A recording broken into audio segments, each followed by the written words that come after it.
असदुद्दीन ओवैसी के खिलाफ चुनाव लड़ने वाली बीजेपी नेता माधवी लता ने बिहार चुनाव को लेकर ओवैसी की मौजूदा राजनीति पर खुलकर बात की है। हमारी सहयोगी मीनाक्षी कांडपाल से क्या कुछ कहा माधवी लता ने, आप भी सुनिए।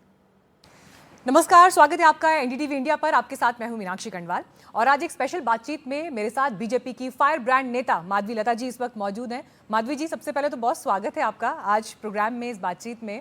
और देखिए, जब आज आप कार्यक्रम में मौजूद हैं तो मुझे तो फिर पिछला चुनाव भी याद आ रहा है, क्योंकि उस चुनाव की जो चर्चाएं थी कि क्या असदुद्दीन ओवैसी के खिलाफ माधवी लता वो उलटफेर कर दिखाएंगी, जिसकी सुर्खियां बन रही हैं, हेडलाइंस बन रही हैं। खुद प्रधानमंत्री ने भी आपके संवाद और आपके जिस तरह की स्पीचेस थी, जो बिंदु थे आपके हैदराबाद को लेकर, उनको अपने सोशल मीडिया पोस्ट पर हाईलाइट किया था।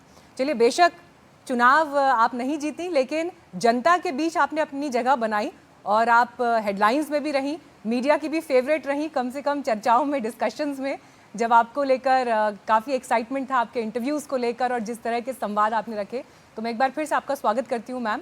अब देखिए, आज आप कार्यक्रम में मौजूद हैं तो देश दुनिया के सभी समसामयिक मुद्दों पर बात होगी। चुनाव का वक्त बिहार में चल रहा है, दक्षिण भारत में आप बैठी हैं, लेकिन मैं आज सोच रही हूँ बिहार से ही शुरुआत कर लेती हूँ, क्योंकि बिहार में इस समय जो माहौल है, मैं आऊँगी इलेक्शन कमीशन वाले विषय पर भी, लेकिन बीते 14 दिन में 40 हत्याएं, और खासकर बीजेपी की सरकार जिन जिन राज्यों में भी है, कानून व्यवस्था आप हमेशा मंचों से अपना बड़ा एक उपलब्धि बताते रहे हैं और बिहार में पिछली सरकारों को जंगल राज कहकर घेरते रहे हैं। लेकिन अब तेजस्वी यादव खुलकर कह रहे हैं कि जंगल राज तो ये है जो अभी आपके दौर में चल रहा है, बीजेपी के दौर में चल रहा है।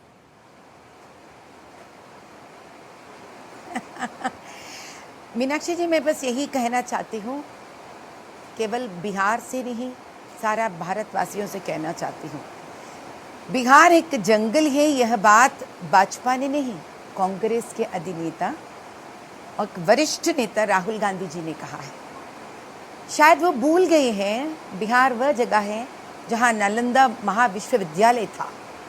बिहार वह जगह है जहाँ चाणक्य आए हैं, जहाँ से बिहार वह जगह है जहाँ से गौतम बुद्ध और महावीर जैसे योगी और संत महान आए हैं। उस जंगल को मंगल करने आया है बीजेपी वहाँ पर। मैं बस यही बात सारे भारतवासियों से कहना चाहती हूँ, बिहार ऐसा एक पुण्य भूमि है जिसको जंगल बनाने वाले कांग्रेस वाले थे और स्वयं इसको जंगल बनाकर इसको जंगल राज बोल रहे हो भैया। नहीं, लेकिन माधवी जी, गलत बात तो मैं बीते 2 दशक की तो बात अभी नहीं कर रही हूँ, मैं तो अभी पिछले 14 ही दिन की बात कर रही हूँ। 14 दिन में 40 हत्या, क्या ये बीजेपी के नेताओं को चिंता में नहीं डालता ये आंकड़ा?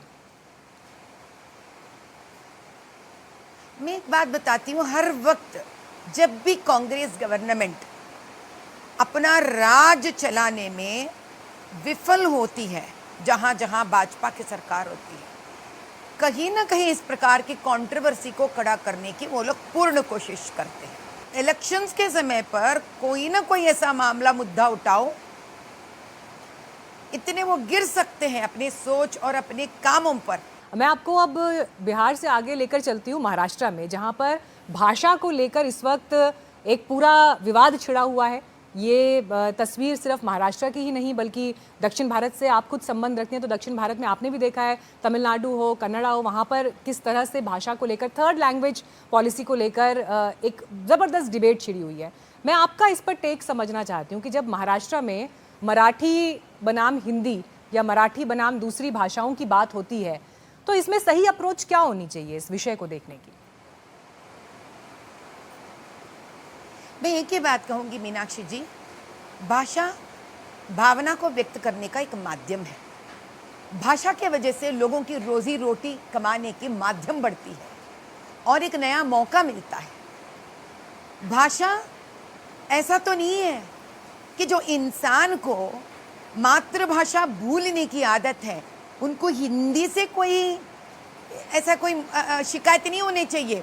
वो तो वैसे विदेश भी जाते हैं, वो तो बगल के राष्ट्र में भी जाते हैं। मातृभाषा भूली नहीं जाती है, मातृभाषा किसी भाषा की वजह से कम नहीं होती है। लेकिन फिर महाराष्ट्र में देखिए, आपकी सरकार को कदम वापस लेने पड़े फिर, जब देखा वहाँ पर मराठी को लेकर जो मराठी मानुस है उसकी अस्मिता और उसकी भावना जब चरम पर चली गई, तो फिर वहाँ कदम पीछे खींचने पड़े। तो फिर क्या स्टैंडर्ड्स परिस्थितियों को देखकर बदलते रहते हैं, या राजनीति में जो सूट करता है उसके हिसाब से बदलते रहते हैं?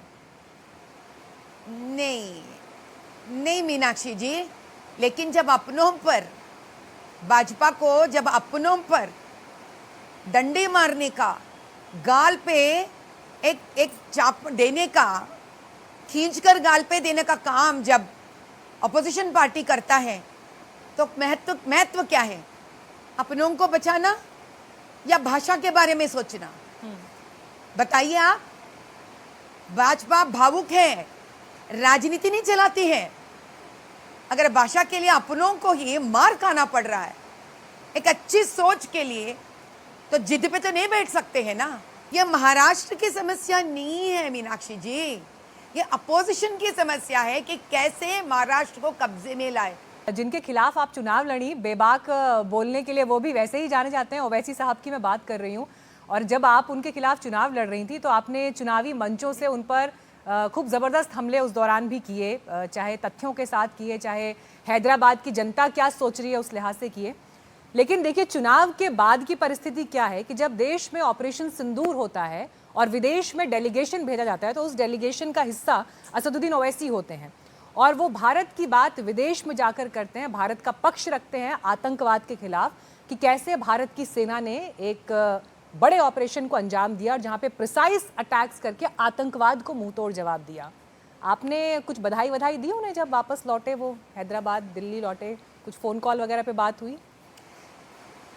मैं तो बधाई मेरे प्रियतम प्रधानमंत्री बड़े भाई मोदी जी को देती हूँ, आपके NDTV के माध्यम से भी देती हूँ, क्योंकि जिस इंसान ने जय पालस्तीन कहा है पार्लियामेंट में, उस इंसान पे मेरा प्रधानमंत्री मोदी जी भरोसा किया है एक व्यक्ति को बदलने के लिए जो 50 सालों से ये बात बोलते आया है, मैं जय भारत माता नहीं बोलूंगा, जिसने जय पालस्तीन बोला है, वादा अपने वो वोट लेते हुए पार्लियामेंट में, उस व्यक्ति पे भी मेरा प्रधानमंत्री ने भरोसा किया है बदलने के लिए, एक बदलाव लाने के लिए।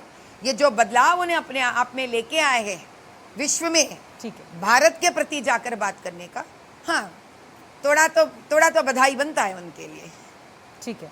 तो वैसे मैम, अगर आपकी भी जो राजनीतिक यात्रा है तो उसका क्या अगला पड़ाव एक बार फिर फाइट ओवैसी साहब से ही होगी, मानकर चले भविष्य की लड़ाई में?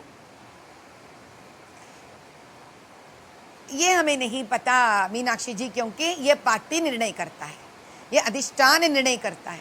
हम तो उनके क्योंकि जो भी ऑर्डर्स है, हुक्म है, बस उसका पालन करते हैं। क्योंकि एक लड़ाई हमने उत्तर प्रदेश में अमेठी में देखी थी, जहां पर बेशक स्मृति ईरानी एक बार चुनाव हारी, लेकिन फिर उन्होंने अगली बार राहुल गांधी को चुनाव हराया।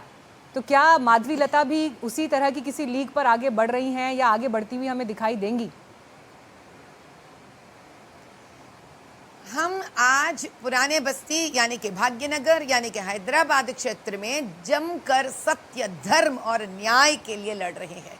हम पसमंदा मुसलमानों के लिए आज भी लड़ते हैं, हम हिंदुओं के लिए आज भी लड़ते हैं, लेकिन आने वाले इलेक्शंस में हमें टिकट दे या ना दे या कहाँ ठहराना है, ये हमारा नहीं, ये अधिकार यहाँ का राज्य के भाजपा के वरिष्ठ नेता और सेंटर के वरिष्ठ नेता पे आधार। चलिए, आपने पार्टी की सेंट्रल लीडरशिप पर डिसीजन की बात की, लेकिन देखिए, बड़ी चर्चा अभी स्मृति ईरानी और कंगना रनौत को लेकर भी है कि स्मृति ईरानी अगर टीवी में वापसी कर रही हैं या कंगना रनौत अगर ये कह रही हैं कि जब वो चुनाव लड़ी हैं और जिस समय उनका राजनीति में पदार्पण हुआ, जब सांसद की भूमिका में भी वो आ गई, तो काम को लेकर जो उन्होंने टिप्पणी की, आपका क्या टेक है इस पर? क्योंकि आप तो खुद जब चुनाव लड़ी हैं, आप भी एक अभिनय की दुनिया देख कर आई, आपने भी समाज सेवा की, फिर आप राजनीति की दुनिया में आई, क्या कहीं कोई कंफ्यूजन है या जो जिस उम्मीद के साथ गए थे वो नहीं मिला, कहाँ पर गैप रह गया?